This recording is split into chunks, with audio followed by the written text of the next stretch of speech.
After being involved in the financial markets for nearly 10 years of my life now, there's 5 key lessons that all traders should know in their trading. So in this video, I'm gonna go over those 5 lessons that I have learned and how you should apply it to your trading. But before that, make sure to hit the like button, subscribe if you haven't already, turn on the notification bell.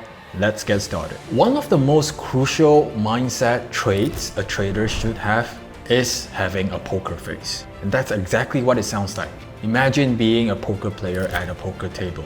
Doesn't matter if you're winning big or small, most professional poker players, they remain having a neutral expression. This helps us control their emotions, making sure that whatever decision they make is all logical and it's coming from an emotional, stable place. And that's what you want to do with your trading. But how do you remain having that emotional stability? It's all by having a probability mindset. Traders with these kind of mindset know that every single trade is just 1 out of 1,000 in their lifetime. So it doesn't matter if the trade they have taken is a winning trade or a losing trade. It just doesn't impact things in the grand scheme of things. It's like flipping a coin. You might win or lose on a single toss, but let's say if you have a good strategy and a good approach, over 100 tosses, you will be profitable. So there's only 3 things that's guaranteed in life: death, taxes, and a new trade. So whenever you have a bad trade, that's not the end of the world.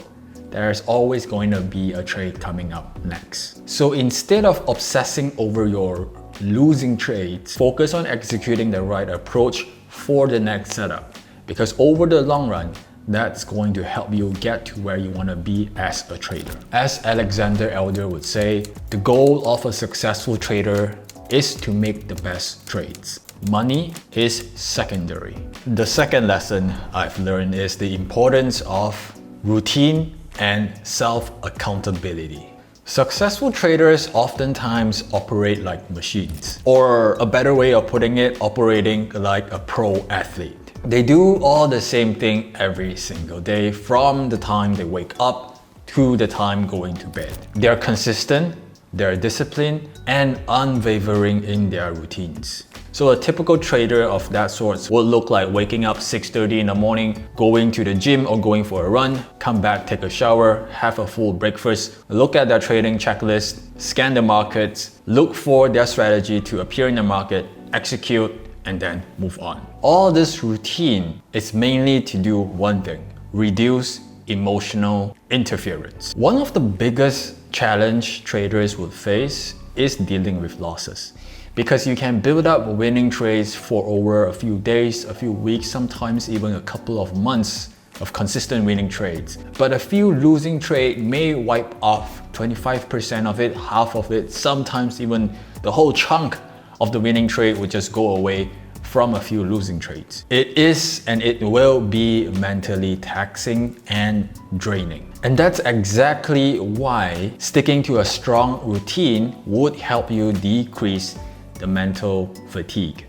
Because if you're always just doing the same thing, looking at your strategy, making sure that you're trading the right management, obeying your stop loss, and not bending your rules, you will see a new higher high in your P&L. It's not about the small things that matters in trading. It's all about the consistency. So always trust your process. As Nicholas Darvas once said, I believe in analysis and not forecasting.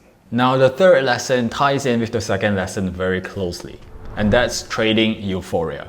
As opposed to losing trade, the opposite spectrum of that would be having too many winning trades, leading you down a path of trading euphoria. This is where a trader feels like anything they touch turns into gold. And because they feel they are invincible in the market, chances are position size is going to increase. And if they continue to increase their size on every single trade, sooner or later, that one trade that comes in is going to wipe out the entire account. So here's the deal.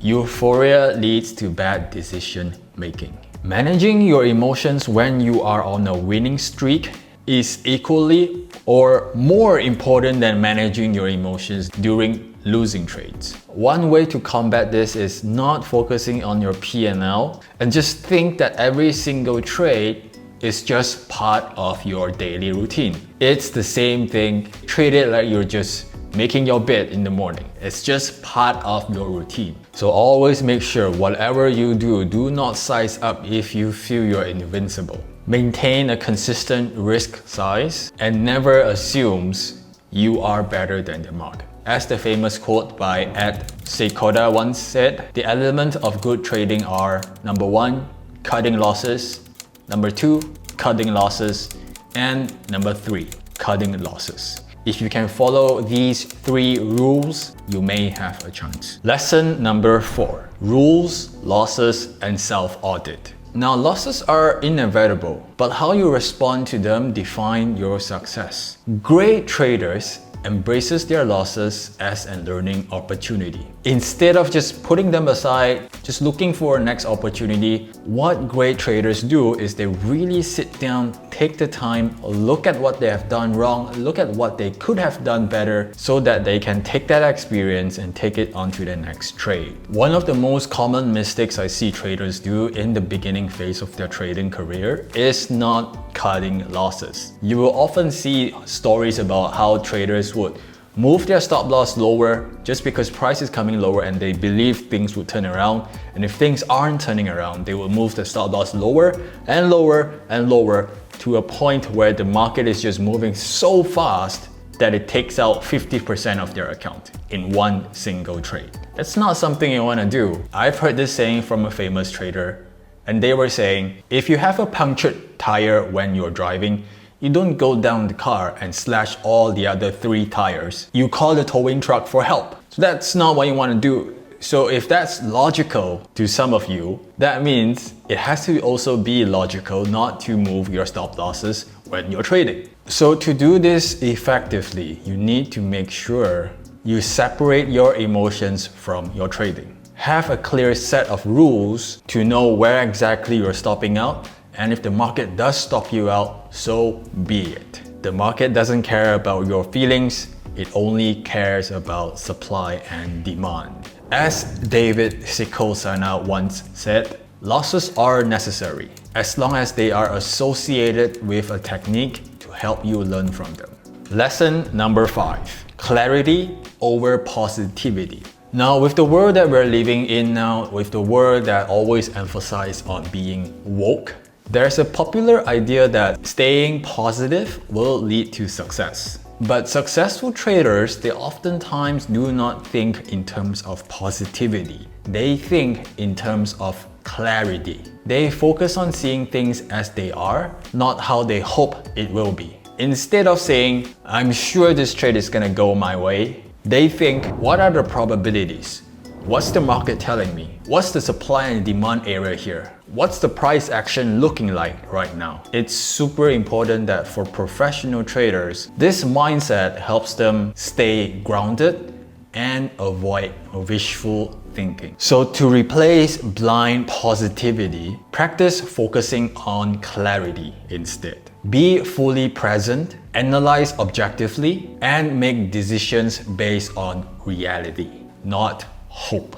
As Jesse Livermore once said, the markets are designed to fool most of the people most of the time.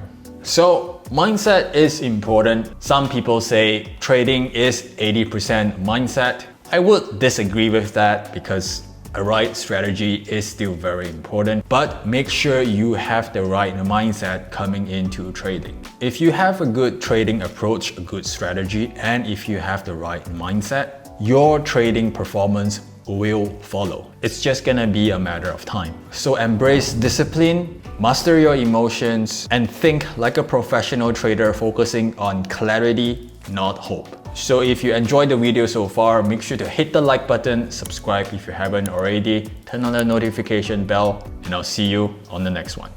Cheers. Bye for now.